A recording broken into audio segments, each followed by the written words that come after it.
ബാലു, ഈ അപകടത്തിന്റെ കാരണം എന്തുകൊണ്ടാണ് ഈ വിമാന അപകടം ഉണ്ടായതെന്ന് അറിയേണ്ടതുണ്ട്. എന്താണ് സംഭവിച്ചതെന്ന് അറിയേണ്ടതുണ്ട്. പലതരത്തിലുള്ള വിലയിരുത്തലുകൾ ഈ ഘട്ടത്തിൽ പുറത്തേക്ക് വരുന്നുണ്ട്. ഡബിൾ എൻജിൻ ഫെയിലിയർ ആണോ? അങ്ങനെയാണെങ്കിൽ അത് അപൂർവങ്ങളിൽ അപൂർവമായ ഒരു അപകടമാണ്. അതിൽ എന്തുകൊണ്ടോ ഈ 625 അടിയിൽ നിന്ന് പിന്നീട് ഉയരാൻ കഴിഞ്ഞില്ല. ഈ ഫ്ലാപ്പുകളുടെ കാര്യം എല്ലാം അങ്ങനെ വിദഗ്ധർ ചൂണ്ടിക്കാണിക്കുന്നുണ്ട്. ബ്ലാക്ക് ബോക്സ് ഇന്നലെ വീണ്ടെടുത്തിട്ടുണ്ട്.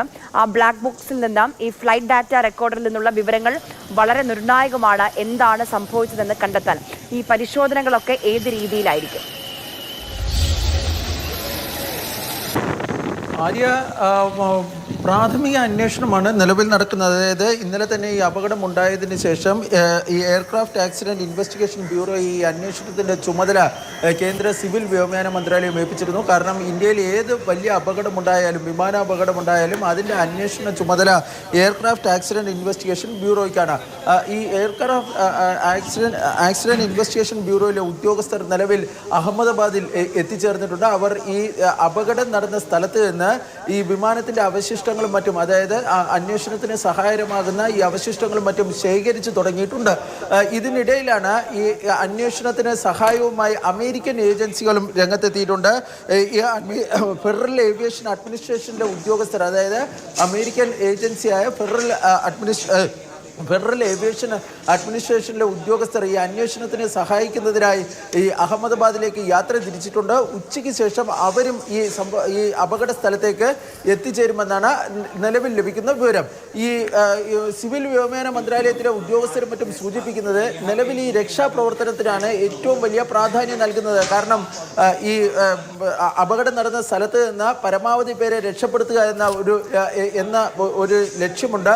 അതുപോലെ തന്നെ ഈ വലിയ താപനില, ഈ വലിയ ചൂടായിരുന്നു ഈ അപകടം നടന്നിരുന്ന സമയത്ത് ഉണ്ടായിരുന്നത്. അതുകൊണ്ട് തന്നെ ചില മൃതദേഹങ്ങളൊക്കെ കത്തിക്കരിഞ്ഞു പോകാനുള്ള സാധ്യതയുമുണ്ട്. അപ്പോൾ അതൊക്കെ റിക്കവറിക്ക് ഉള്ള ഒരു ശ്രമമാണ് ആദ്യഘട്ടത്തിൽ നടക്കുന്നത്. അതിനുശേഷമാണ് ഈ യഥാർത്ഥത്തിലുള്ള ഈ അന്വേഷണ ഏജൻസികളുടെ അന്വേഷണം ആരംഭിക്കാൻ വേണ്ടി പോകുന്നത്. അതിന് ചുരുങ്ങിയത് 2-3 ദിവസങ്ങളൊക്കെ എടുക്കുമെന്നാണ് കരുതപ്പെടുന്നത്. പക്ഷേ ഈ അന്വേഷണത്തിൽ ഏറ്റവും നിർണായകമാകുന്ന ഈ ബ്ലാക്ക് ബോക്സ്, അതുപോലെ തന്നെ ഈ കോക്പിറ്റ് റെക്കോർഡർ തുടങ്ങിയവയൊക്കെ ഇതിനോടകം തന്നെ ഈ അന്വേഷണ ഏജൻസികൾക്ക് ലഭിച്ചിട്ടുണ്ട് എന്നാണ് ലഭിക്കുന്ന വിവരം. ആര്യ നേരത്തെ പറഞ്ഞതുപോലെ തന്നെ പലതരത്തിലുള്ള നിഗമനങ്ങൾ ഈ അന്വേഷണവുമായി ബന്ധപ്പെട്ട്, ഈ അപകടവുമായി ബന്ധപ്പെട്ട് വിലയിരുത്തലുകൾ ഈ ഏവിയേഷൻ വിദഗ്ധരൊക്കെ പറയുന്നുണ്ട്. ചിലർ പറയുന്നത് ഈ വിമാനത്തിൽ ഭാരക്കൂടുതലായിരുന്നു, അതുകൊണ്ട് തന്നെ ഇതിന് ഈ പറന്നുയരാൻ വേണ്ടി കഴിഞ്ഞിരുന്നില്ല എന്ന ഒരു നിഗമനം അല്ലെങ്കിൽ എന്നൊരു വിലയിരുത്തൽ ചിലർ പറയുന്നുണ്ട്. വിമാനത്തിന് സാങ്കേതികമായ ചില തകരാറുകൾ ഉണ്ടായിരുന്നു. അതായത് ഈ വിമാനം മുംബൈയിൽ നിന്ന് അഹമ്മദാബാദിലേക്ക് വരികയും അഹമ്മദാബാദിൽ നിന്നായിരുന്നു പിന്നീട് ലണ്ടനിലേക്ക് യാത്ര ഇരിക്കുകയും ചെയ്തിരുന്നത്. ഡൽഹിയിൽ നിന്ന് അഹമ്മദാബാദിലേക്ക് വരുമ്പോൾ തന്നെ ഈ വിമാനത്തിന് ചില ബുദ്ധിമുട്ടുകൾ, അല്ലെങ്കിൽ ഈ വിമാനം സാധാരണ നിലയിലല്ലായിരുന്നു പ്രവർത്തിച്ചത് എന്ന് പറയുന്ന ചില കമൻറ്റുകളൊക്കെ നമ്മൾ ഇന്നലെ കേട്ടിരുന്നു. ഈ വിമാനം പറന്നു പൊങ്ങിയതിനു ശേഷം റൺവേക്ക് പറന്നു പൊങ്ങി ഏതാണ്ട് 600 അടിക്ക് എത്തിയപ്പോഴായിരുന്നു ആദ്യ ഡിസ്ട്രസ് കോൾ കിട്ടുന്നത്.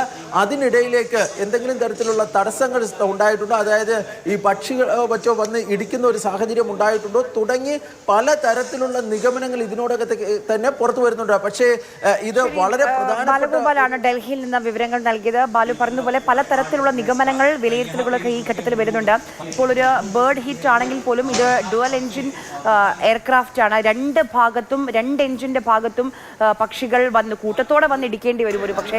കാരണം ഇത് ഏറ്റവും കൂടുതൽ ഈ ഡ്രീം ലൈനറിന്റെ പ്രത്യേകത എന്ന് പറയുന്നത് അതിന്റെ സുരക്ഷ തന്നെയാണ്, സേഫ്റ്റി തന്നെയാണ്. അപ്പോൾ ഒരു ബേർഡ് ഹിറ്റിലൊന്നും ഇത്രയും അധികം ഒരു തകർച്ചയിലേക്ക് പൂർണ്ണമായും വിമാനം തകരുന്നതിലും ഈ എഞ്ചിനെ വരെ ബാധിക്കുന്ന തരത്തിലേക്ക് പോകുമോ കാര്യങ്ങൾ എന്നത് സംശയമാണ്. അപ്പോൾ സ്വാഭാവികമായും ഇനി ബ്ലാക്ക് ബോക്സിൽ നിന്നുള്ള വിവരങ്ങൾ വന്നതിന് ശേഷമായിരിക്കും ഒരു കൺക്ലൂഷനിലേക്ക് നമുക്ക് എത്താൻ കഴിയുക.